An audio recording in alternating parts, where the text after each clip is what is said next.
আজকে ঢাকা শহরে প্রতিবন্ধী আন্দোলন করতেছে।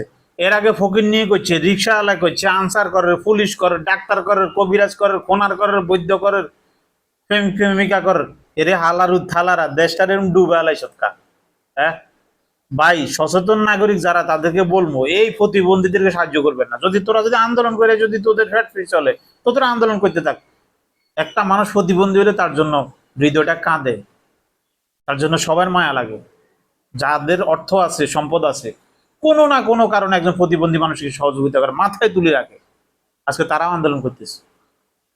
ইউনূস সরকারের পোষা লাগিয়ে গেছে। ইউনূস সরকার আইছে, এতারাতে আমরা দরিয়া নিয়ে এনে বইছি। এই সরকারকে তো আমরা দরিয়া নিয়ে বইছি। এখন এই মাননীয় উপদেষ্টার মানে সে কেন এখানে বসলো, যে কোনো পরিস্থিতিতে হোক তার সরকারের পিছনে বাঁশ দিতে হবে। দেশটারে গোয়া মেরে নিচে নামা আলাইছে থালার থালারা।